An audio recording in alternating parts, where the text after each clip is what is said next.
The other thing you do is stop working. I've done that too. So some of the clients that were like 90 days past due, I'm like, well, okay, so I'll just, I'll see you guys when you get those checks sent to me. Okay, we'll talk that. I won't. No, I'm not going to be on that Zoom meeting on Monday. No, but I tell you what, you clicky on the little QuickBooks link. You clicky on that, and you type in, and you know what? I'll be there on Monday. Yeah, yeah, I will. Isn't that fun? Isn't that funny how that works? You pay me, and I do work. It's great. It's fantastic. Hi everyone, welcome back to the channel. Thank you for being here. My name is Michelle. I own a PR social media agency called BulletProof Communications here in Minnesota. And I started this channel a few months ago because, well, I guess I just needed one more thing to do. No, I don't know. I have always wanted to have a YouTube channel because I do a lot of this for my clients, and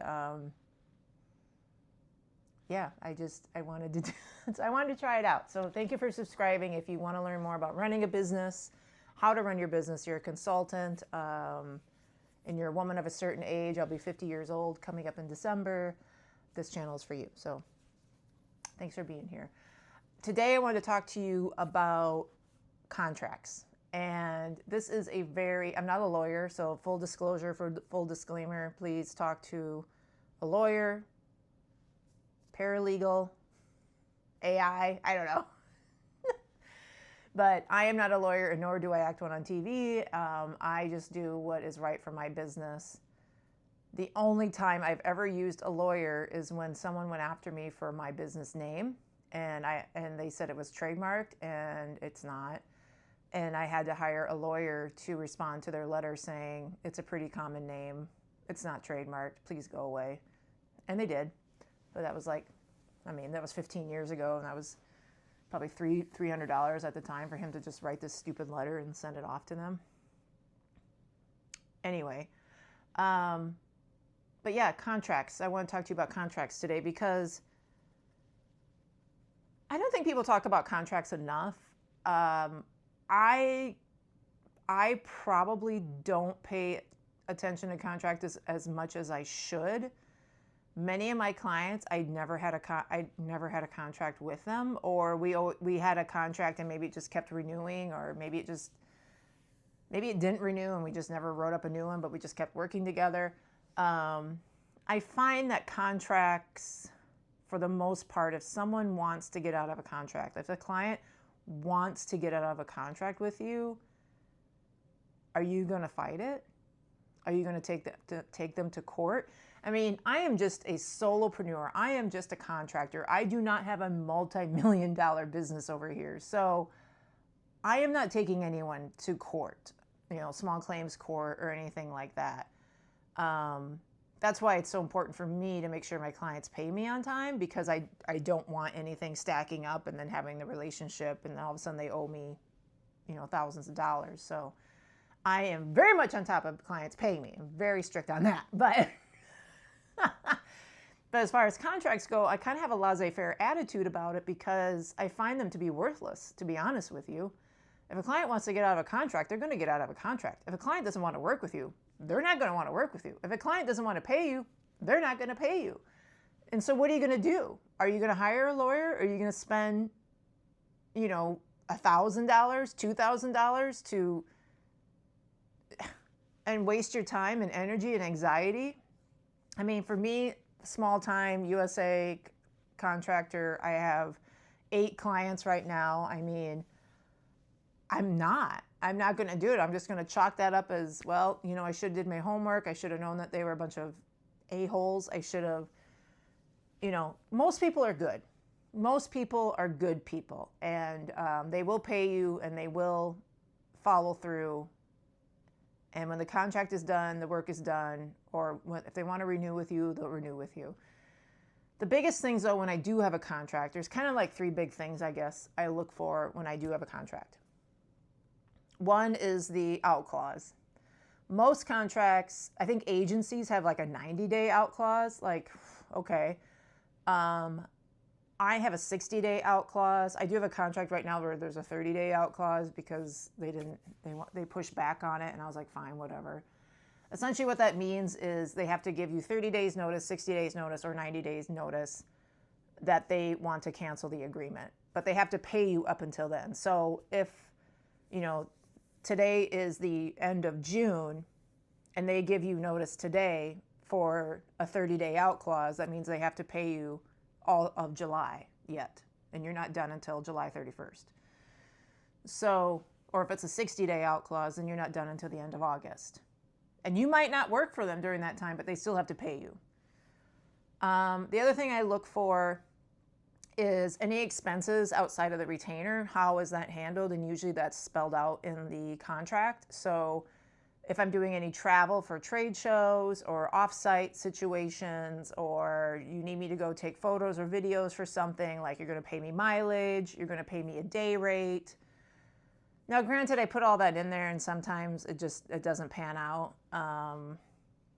And I don't end up charging them, or, it's like, oh yeah, I can pop over there. I should charge them. I should, but usually like, yeah, I'll pop over there and, do that for an hour or whatever. I'm not going to charge a half-day rate just for an hour of work. But I did have some clients where we were like traveling 4 hours up north for events, and then it's like, well, now I'm gone. I'm not able to service my other clients because I'm really focused on you, and that's going to come at a cost, and you're going to have to pay me a day rate and mileage, obviously, because it was 4 hours away.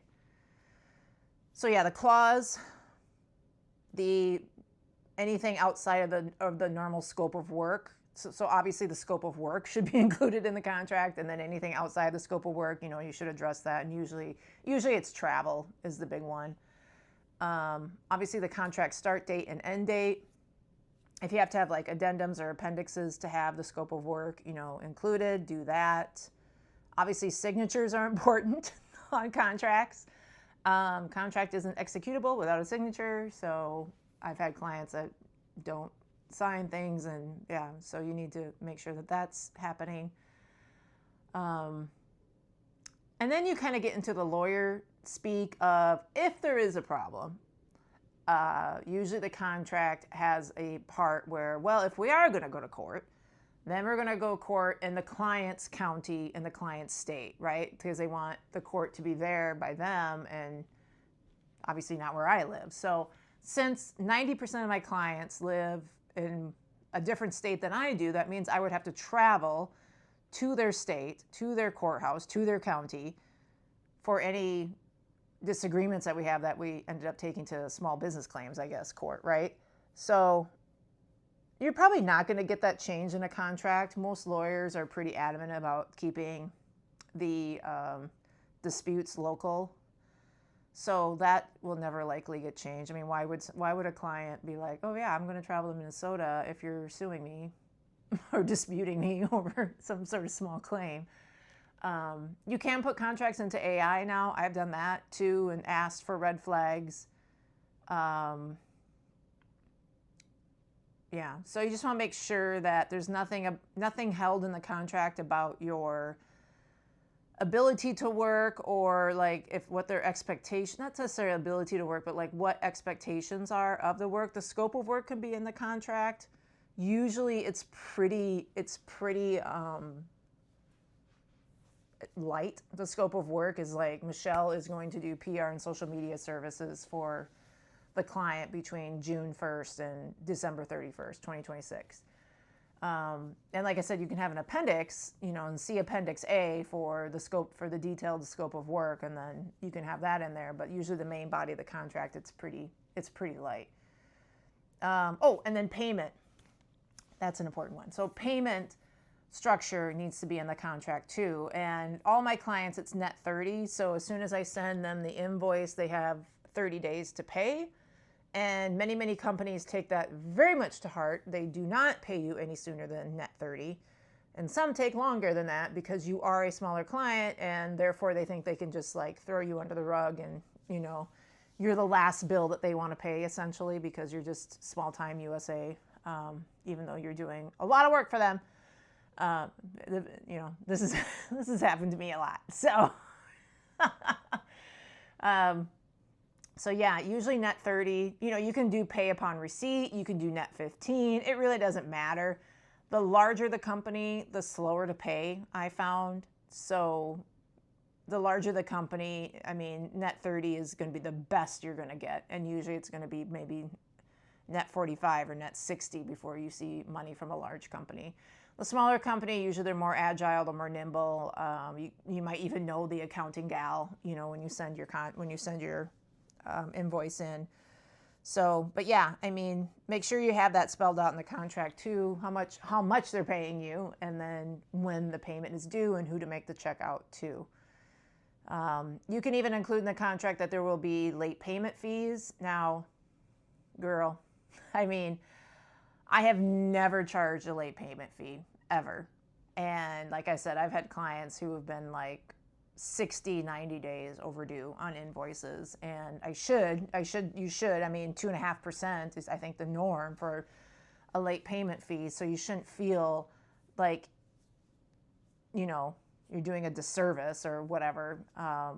And if you include it in the contract, then it's spelled out, right? Like they should know, like, hey, I included this in the contract.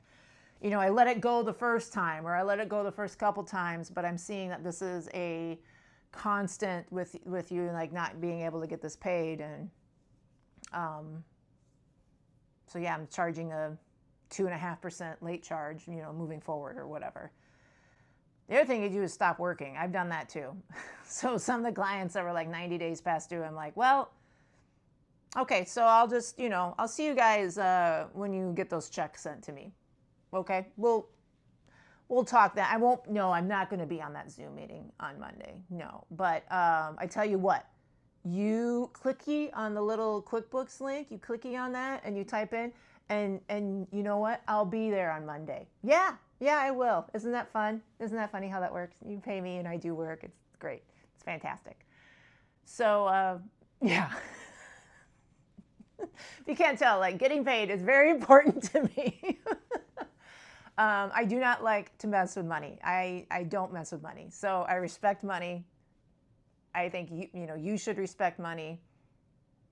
I think my clients should respect money. They should respect my work, and I should get paid fairly, and I should get paid for my work. So it's pretty cut and dry. But again, you can put all that in the contract.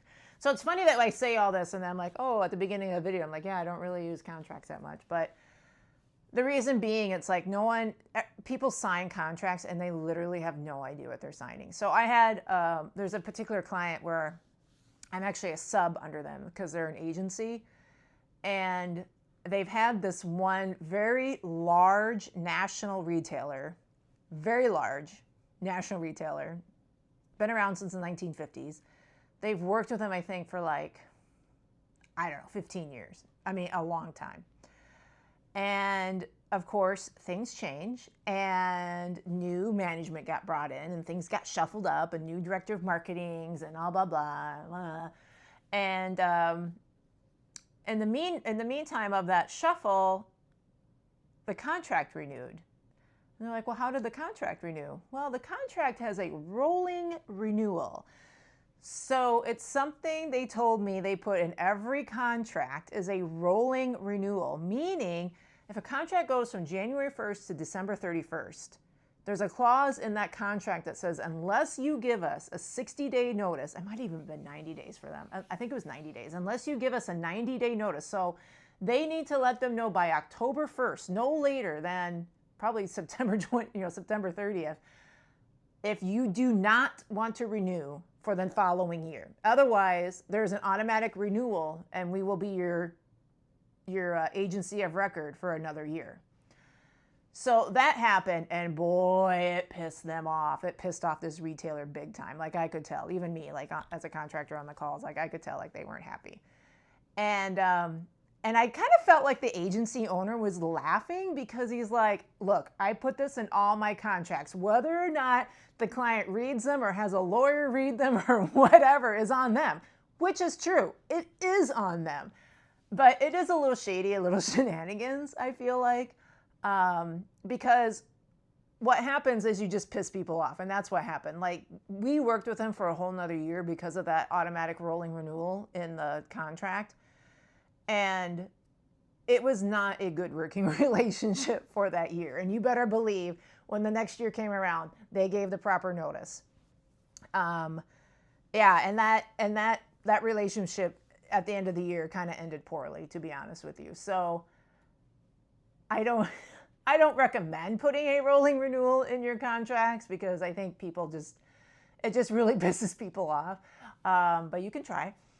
So yeah, I don't even know how I got on that story. Contracts, man. I think that's why I just think they're just who cares? Because if you have a contract and then you want to get out of, I don't know, like, oh man, I don't know. So I would love to hear your experiences with contracts.